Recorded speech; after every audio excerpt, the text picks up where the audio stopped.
Hello and welcome to the Friday, November 6th edition of the TV on Basketball Podcast with your host, TV. Another great episode for you guys today. We have on the Daily Dribble podcast for this week's guest.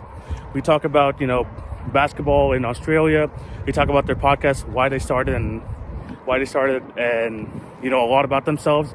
And we also introduced a new series of mine called Hot, Cold, or Just Right. So hope you guys are really excited to talk to see that. I have all the links down in my description. It was a really fun podcast, and I would really appreciate it if you check those guys out. And also, all my links will be found in my description as well. If you're watching on YouTube, remember to like, share, and subscribe. If you're on any of the podcast networks, remember to, leave a 5-star review if you're on Apple. Remember, we're also on Podbean, Spotify, and Anchor as well. I appreciate all you guys' support, especially we just hit over 1,700 downloads. So thank you guys so much. And a quick message for Daily Dribble. Thank you guys for coming on again. But I see that every week or something like that, you have like your little punishments at the end, punishments on your channel. And I want to get on that because the NBA season starting December 22nd, really short off season. So if you guys have any bets that you want to do, shoot them my way. I have some little punishments I could do on my own. We have our little exotic foods here in Canada, so we could do something about that. So yeah, if you guys are listening to this, which I hope you are, just shoot me anything, and I can we could have some sort of bet going on in terms of that. But yeah, you guys are awesome guests, and thank you for coming on. And as I end this intro, continue to show them some love, and I hope you really do enjoy this episode. So I'm gonna swing it back to my past self, and hope you all have a great day, and really enjoy this episode, guys. Peace. Welcome my second guest for the second week in a row. They are a basketball podcast from Australia. You guys want to introduce yourself? You're known as the Daily Dribble podcast. Absolutely. Thank you for having us on, by the way, Tom. So I'm Nick. We have Ro over here and Lee. As Tom was saying, we are from Australia. We're about a year into the process now of being a podcast, and we do weekly episodes and just talk everything NBA related and NBL related. Our professional league down here. So yeah, it's just a couple of blokes mates who love talking about ball together. Yeah, it's awesome. So I've been following these guys for a couple months now. They're an awesome podcast. You should definitely check them out. All their links are going to be down in the description to their Instagram, their podcast as well, and they'll also be in the link tree. But yeah, we're going to be talking about some basketball today. We're going to be talking about some things that are overrated, underrated near the end of this. But let's just get into this podcast first and just ask you some questions. I mean, how has the pandemic been over there, guys, by the way? Yeah, so I guess for us, we're quite lucky. We live in Australia. We're from Tasmania, the little state at the bottom that's kind of forgotten about almost. So we're kind of lucky. We're quite isolated here. We had a bit of an outburst with the virus to begin with, but we kind of got it under control pretty quickly.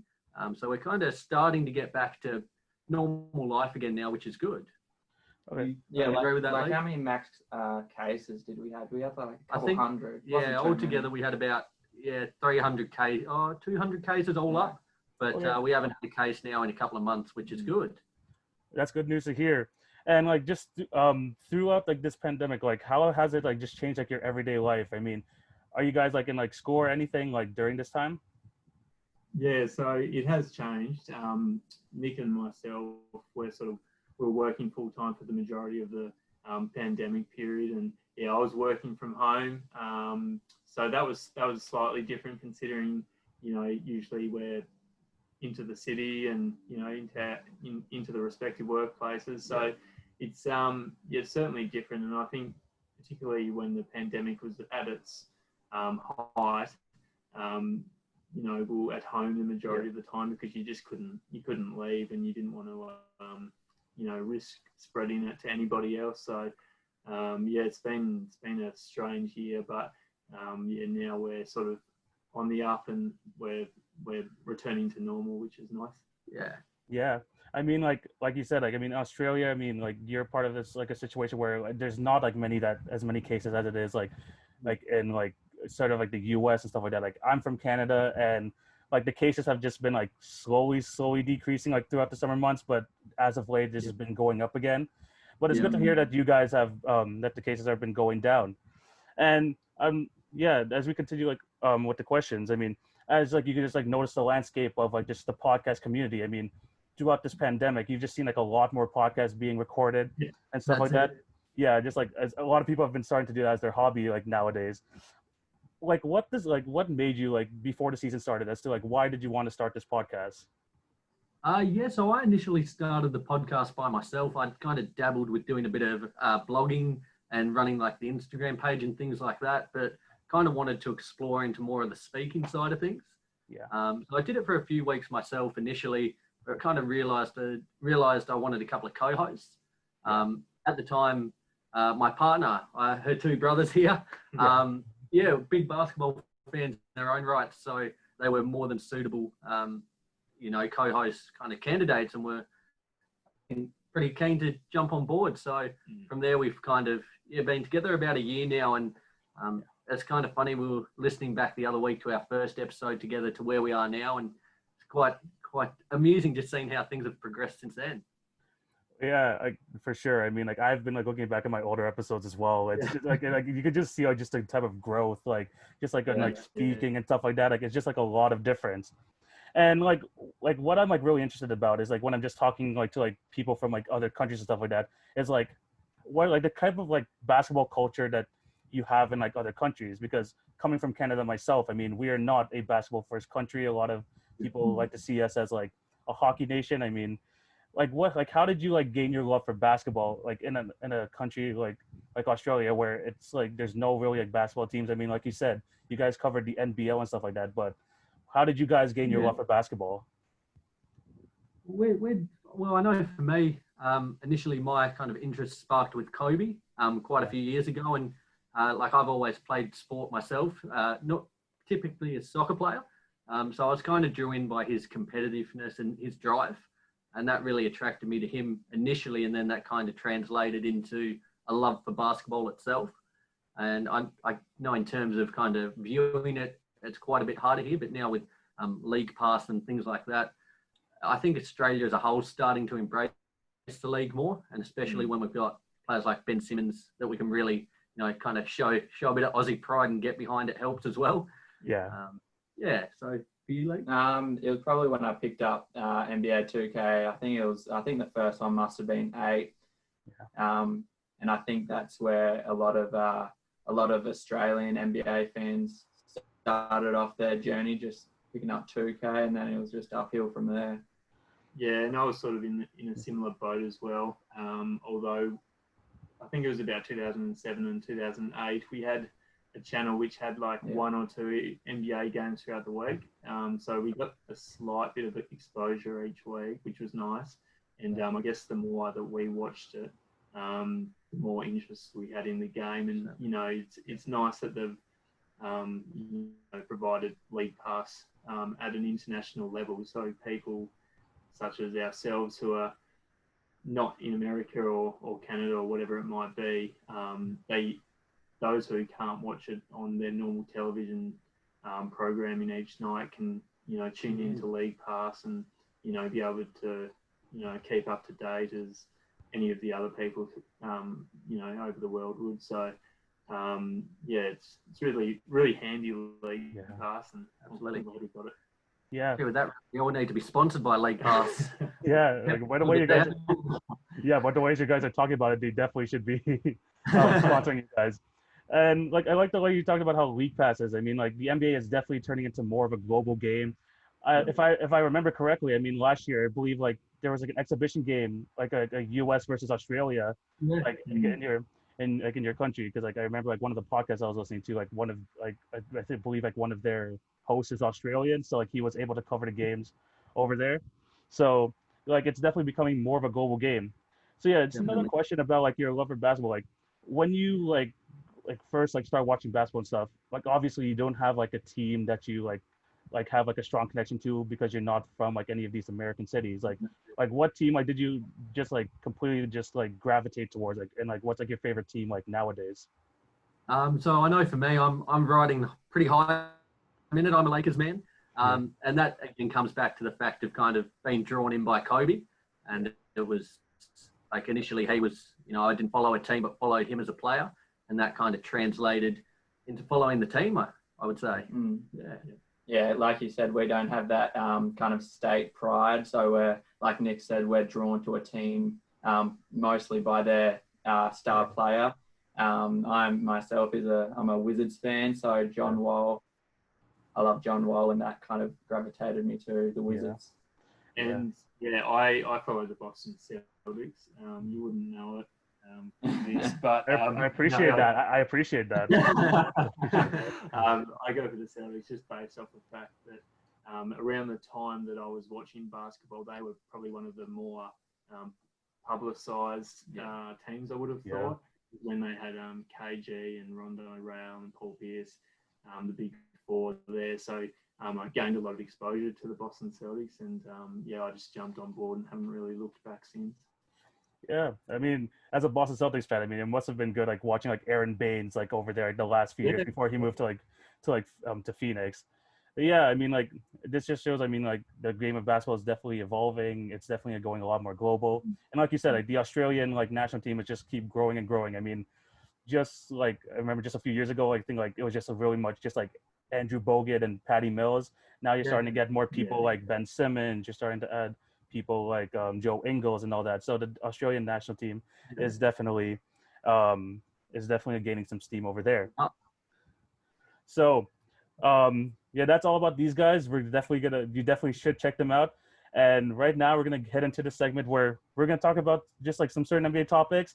I like to call this segment is it too hot, too cold, or just right? So basically if it's too hot, I like it. Yeah. So basically, if it's too hot, you guys are gonna say that this is this player, this team, or something is overrated. If you say it's too cold, that means they're kind of underrated. Or if it's just right, like just perfectly rated. You guys ready? Let's do it. All right. So one of the like big topics that has been like circling on the NBA was how much validity are we supposed to give this bubble championship? Because right after the Lakers won, like a lot of people were saying, "Oh, this doesn't count. You know, there's no home court advantage. No this, no that." Like, where are you guys on the scale of that? Is it too hot, too cold, or just right? Like people like rating this Mickey Mouse championship ring, as they like to say. Well, okay, as a Lakers fan, I'll take this one first. I'm pretty cold on the idea. Like, I don't think there should be any asterisks next to it. I think probably this has been a harder championship to win. The fact you've been taken away from your family, from your city for a couple of months, I think it gives it even more kind of worth. And especially the fact, I know heading into the restart myself, and I think a lot of people were wondering what the quality would be like, how the players would come back, and that kind of thing. That I think the actual level and quality of basketball was, it was better than the regular season for sure. So I think there's certainly, I don't think there can be any kind of little asterisks next to it. I think the Lakers won deservedly so. I think bubble or no bubble, had everything gone off as it was meant to, I think they still would have got there. And you know what? At the end of the day, and I have the same opinion as Nick. At the end of the day, every single team has been on an even playing field. They've had to jump through the same hoops as each other.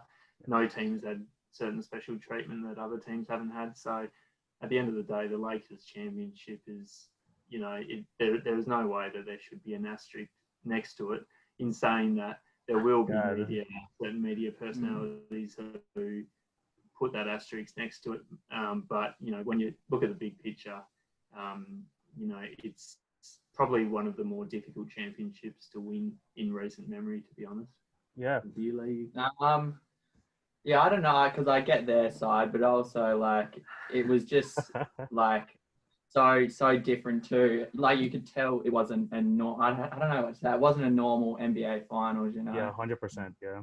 Like the crowd, no crowd.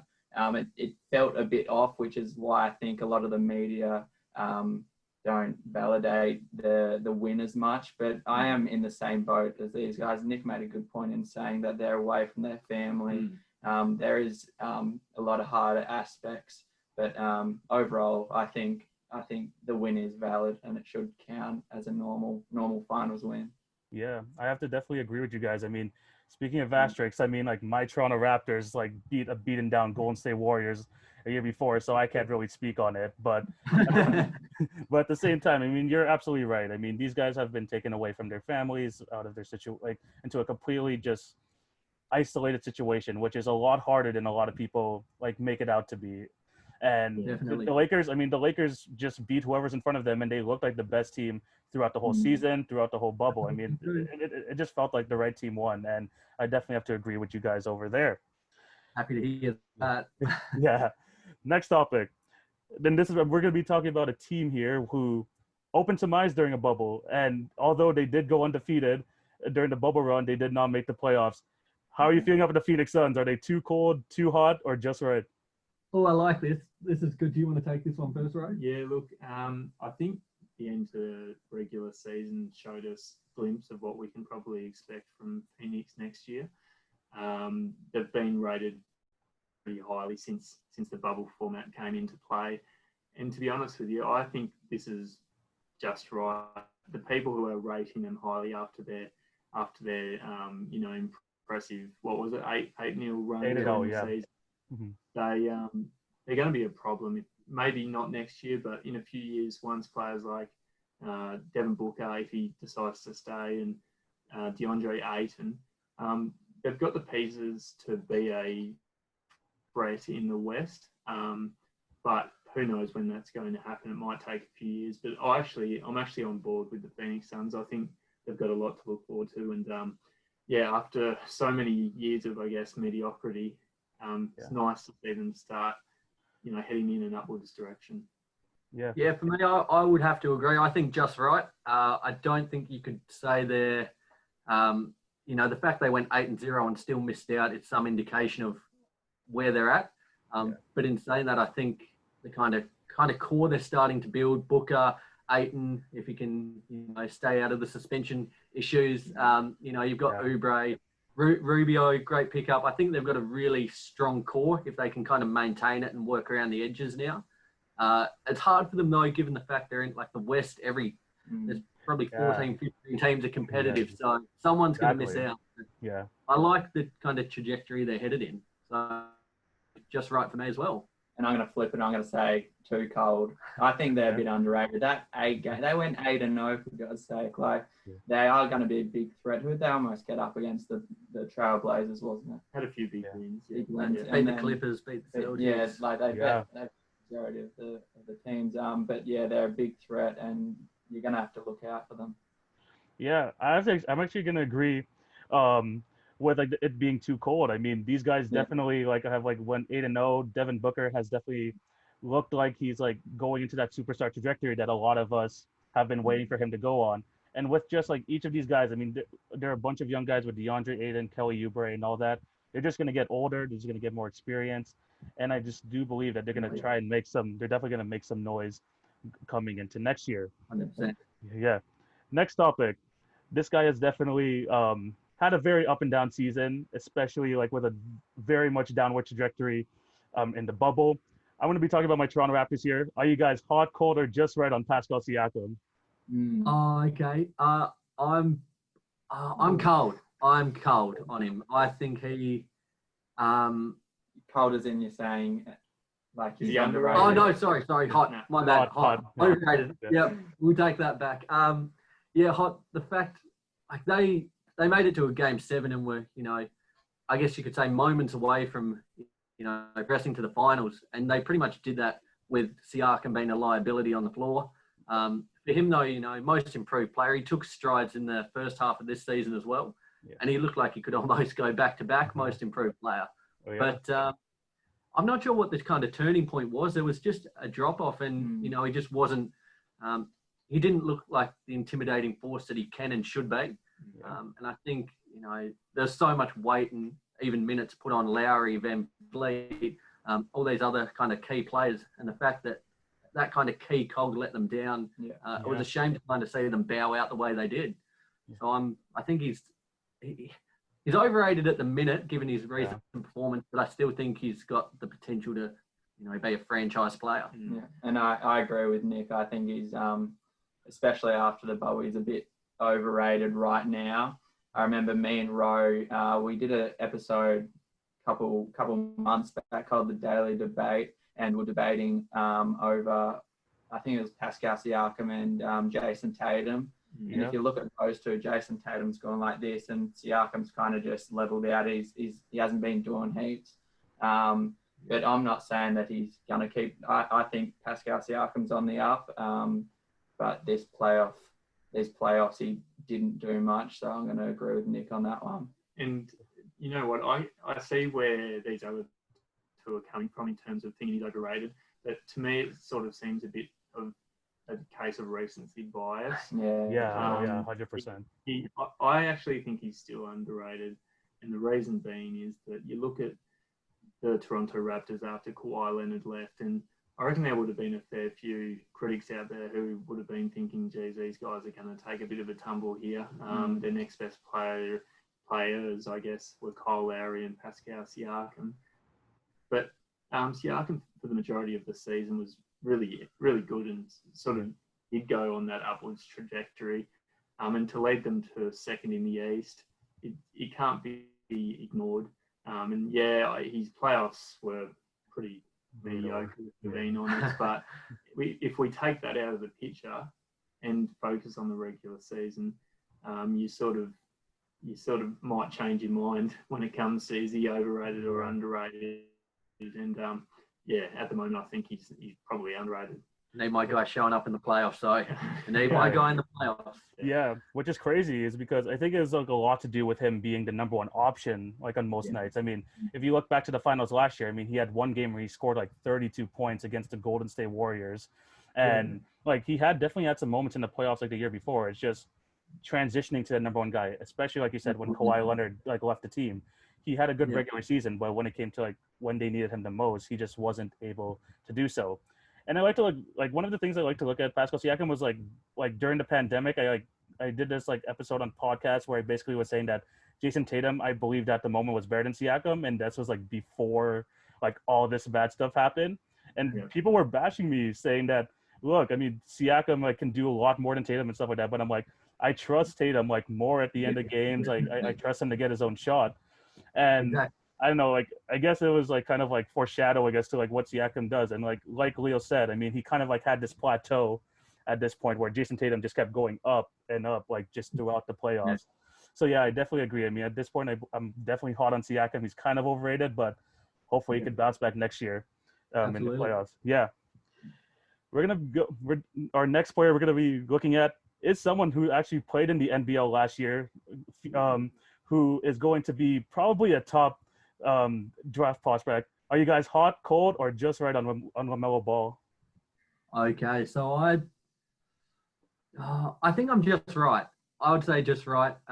It was great having the NBL grew kind of exponentially this year with players like RJ Hampton and Lamelo Ball in the league, and it kind of really, in terms of growth for the league, took it to the next level. I think for Lamelo Ball, like it was awesome. His just the way he handles the ball and his distribution, being able to facilitate as well as get his own at the basket.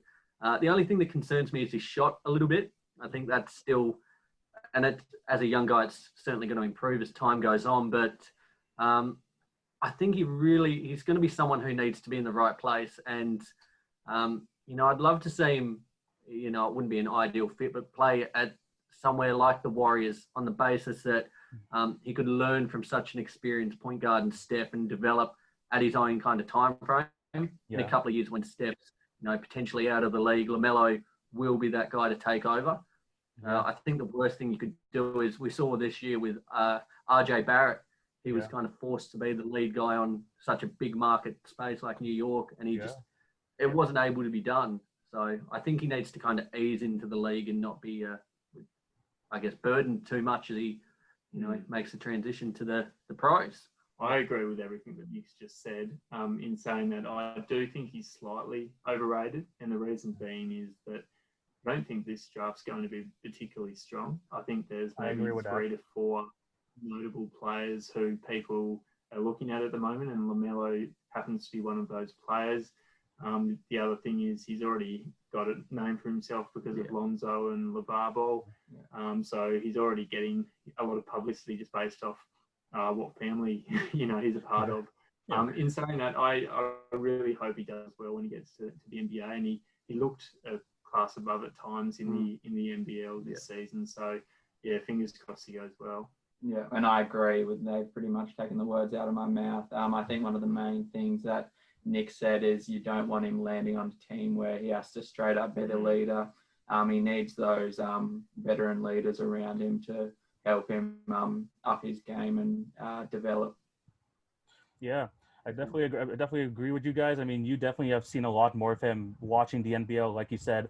You guys have covered them like on your podcast, and I don't know, like it's just something about like Lamelo Ball. Like we've all seen the Lonzo hype from a couple years ago. There's always just something like a bit iffy with like the Ball family situation. So there's always that like little like X factor with them.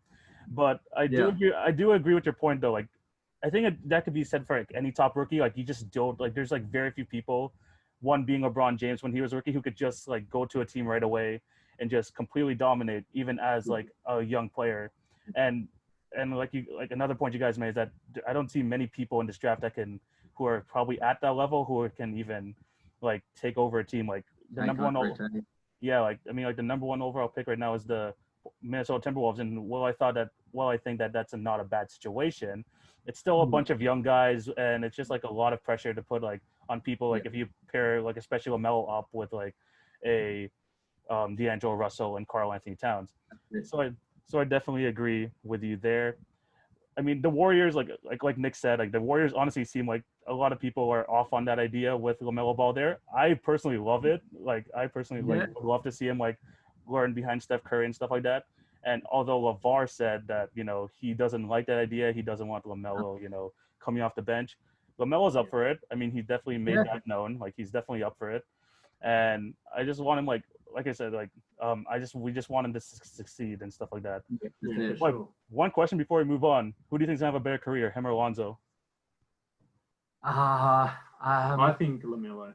I think Lonzo, in my mind, is plateauing at the moment, and I'm struggling to see where the upside comes from. His shots all kinds of stuffed up at the moment.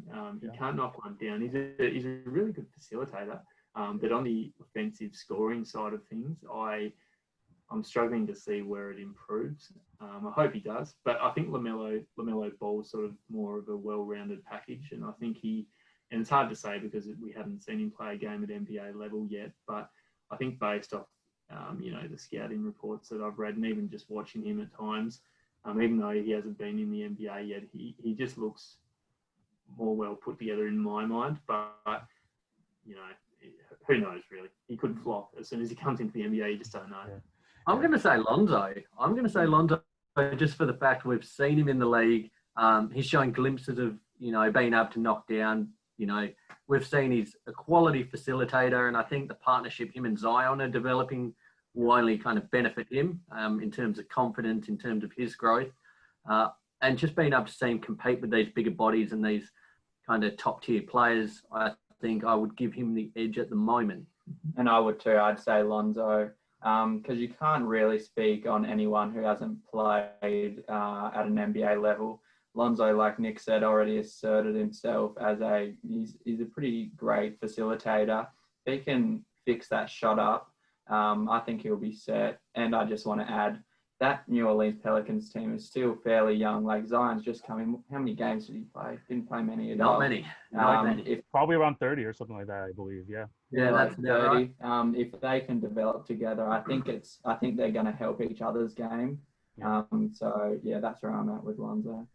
Yeah. I would want to be like as much as optimistic as Ro here, but I honestly I'll have to kind of have to agree with the other two. I mean, Lonzo has definitely has kind of the skills that you want, especially paired up with a Zion Williamson type player, someone who can just feed him the ball. Already one of the best passers in the league. Although Ro makes a good point that jump shot is still as ugly as it came into the league.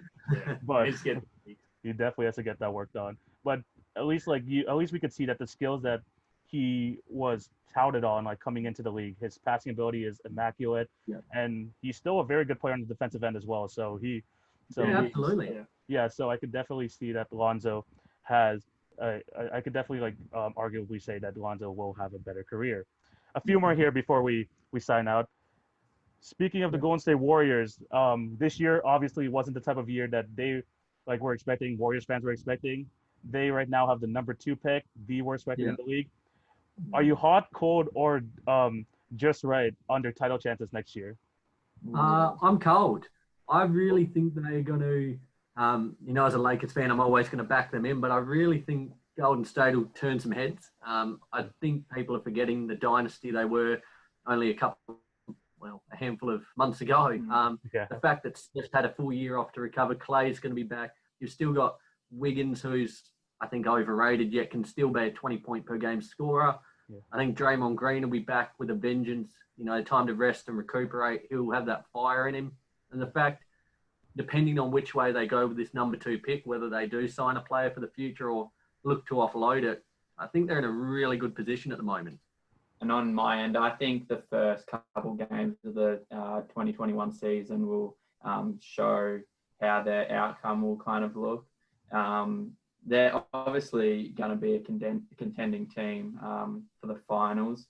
And like Nick said, getting that second overall pick will definitely help them. But yeah, just those first couple of games will indicate to me.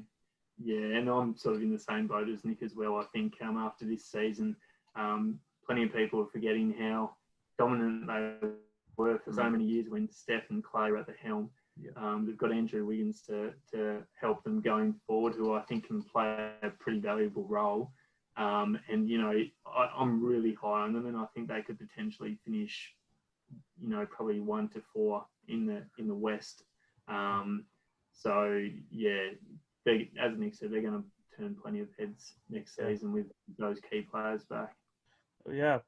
I'm going to have to disagree with you guys here. I believe that they're kind of overrated at this point because, like you said, I mean, people have not seen them in the last 2 years. We don't know what type of state they're coming back from all these injuries and all that. And Rose slipped it in there. I mean, they could range from anywhere between 1 to 4. And that just proves that how great the West is at this point. I mean, we could talk about your Lakers all day. We could talk about how the Clippers are going to be, who can manage to be back, although that was a stinky exit. You have people, you have teams like the Denver Nuggets who look like to have all the promise in the world. And then along with teams just on the come up, the Trailblazers with Damian Lillard, you never know how good they're going to be. The Dallas Mavericks. And I could just go on and on. I mean, we were talking about how the Phoenix Suns have a chance at having the number 8 seed next year. I mean, the West is just so deep, and I think this is probably going to be one of the toughest seasons that the Warriors are going to have to do it. And you're right. I mean, what are they going to do with the second pick? Are they going to pair it up with Andrew Wiggins to finally pair them up with another 4th star? There's so many directions this team can go, and I honestly just see a lot of question marks. I mean, these guys are getting older as well. I mean, Draymond is going into his late 30s. I mean, this guy is spending more time on TNT and talking on Twitter than actually we've seen him on the actual training on the basketball court. So we don't know what type of mindset these guys are in. And I mean, you guys make a lot of good points. They're still the dynasty that they could still probably be the dynasty that we knew for almost the last half decade. But things have changed now. Definitely a lot of things in the league have changed, and with the whole we don't know what's going to happen with the NBA season next year. Maybe there's no fans. The Warriors always love to feed off their home crowd and stuff like that. So a lot of things can change, and I honestly believe that they're kind of overrated by a lot of people right now. I like it. I like it. Yeah. We're gonna go with let's go with 2 more before we head out. Next thing we're gonna talk about is a team who highly disappointed last year. A lot of people had them being in the finals picture after all the moves that they made in the last offseason. It turned out to be another disastrous year for them. Lots of injuries. One of their star players comes from your guys' country. We're going to be talking about the 76ers. We're going to be talking about the 76ers. And how are you hot, cold, or just right on the 76ers chances going forward next season, especially with Doc Rivers at the helm? Yeah, I love that you've asked us this question. I've been massive overrated on Philly throughout the course of this season.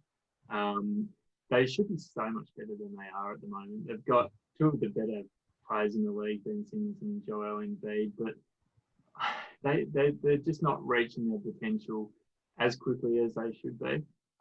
This year was an absolute disaster when you look at it in the full. The grand scheme of things. To go out in the first round, they should have really probably made a finals appearance by now, particularly in an East, which is nowhere near as strong as the West. Yeah. You've got players on that team like Tobias Harris, who, as Nick would say, that contract. Damn that guy. He's really frustrating player to watch, knowing how much he's been paid and how much they've invested into him. Even players like Al Horford, he's looking very slow and not productive at all. So I guess to summarise things, I think they're extremely overrated. I think they're overrated as well. This season to me was an indication that just something needs to change, whether it be getting rid of one of their two stars.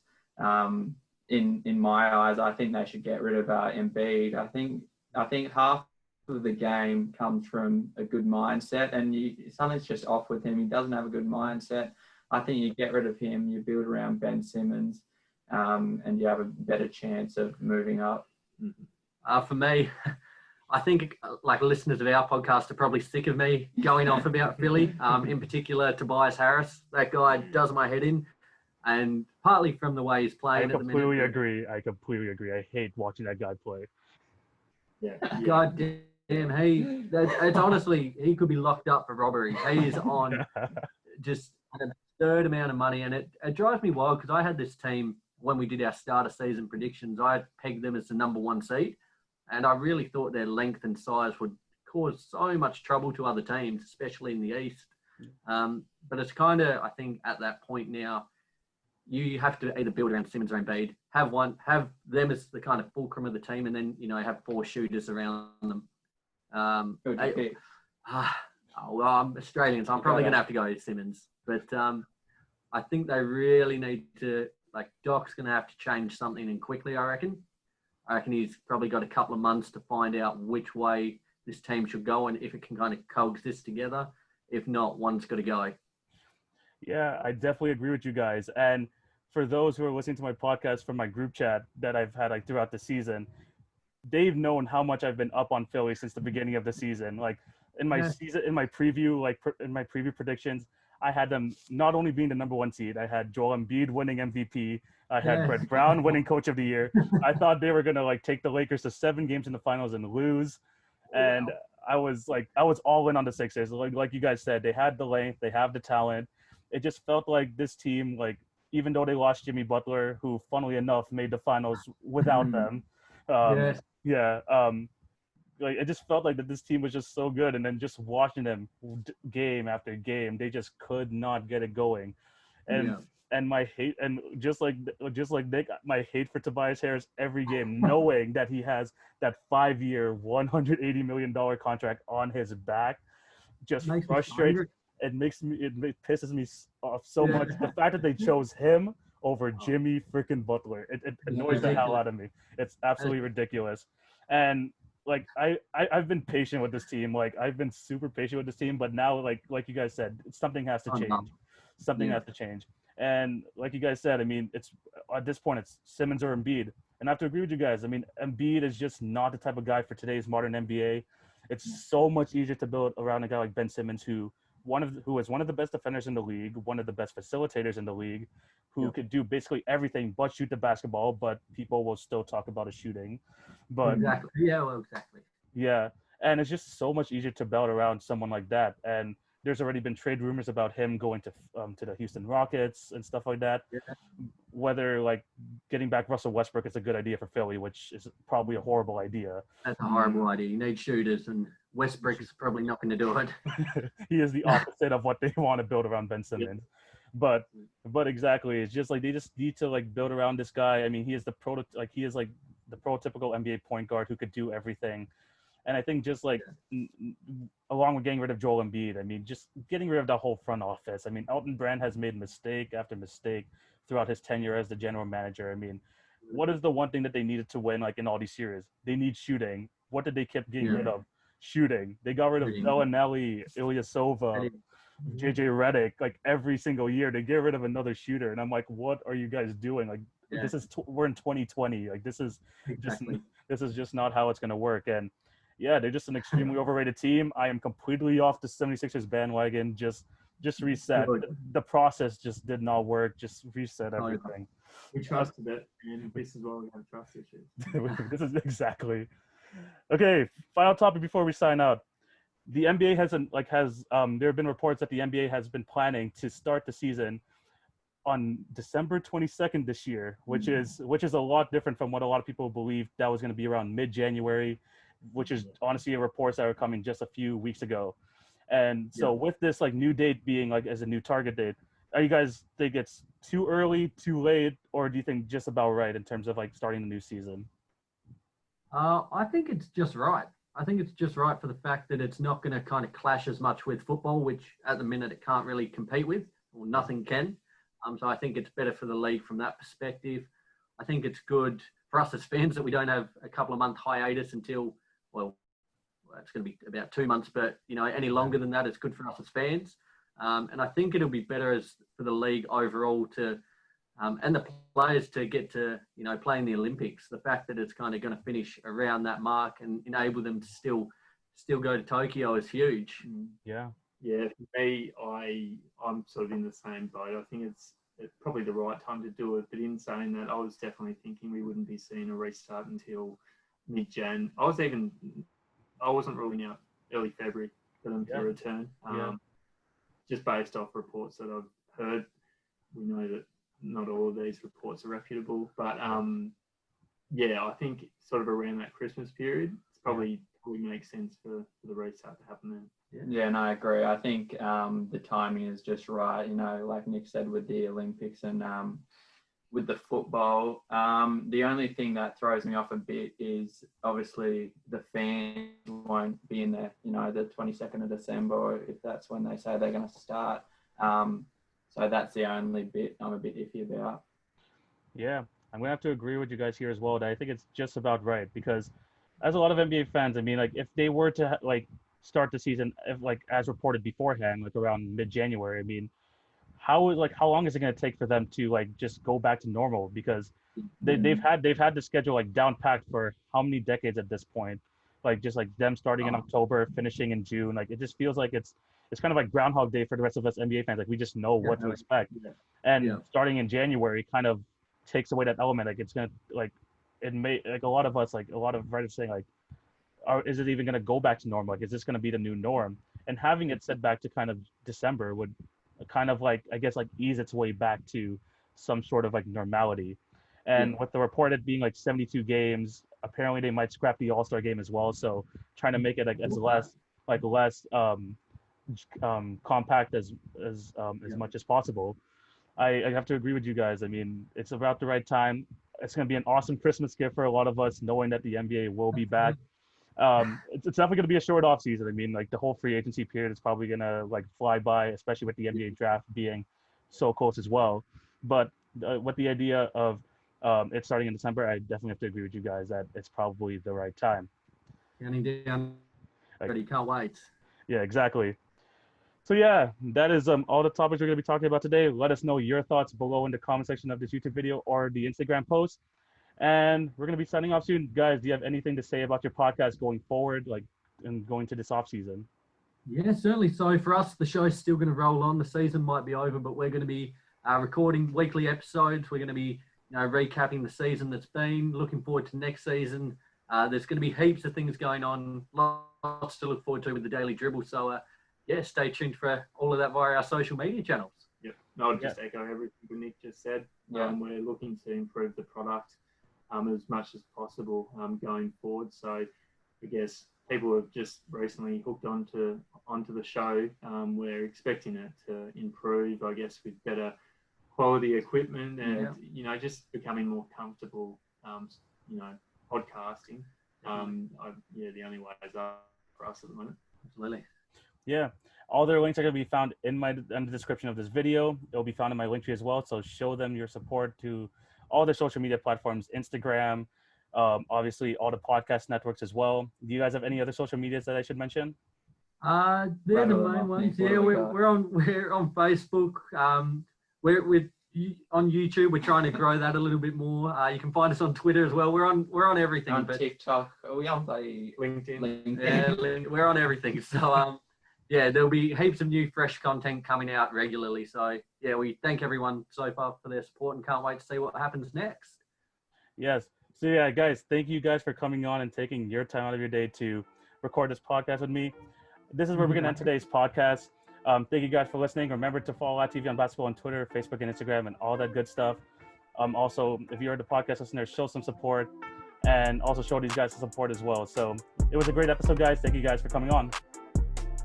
Thank you so much for having us. I really appreciate it, man. Thank you. Yeah.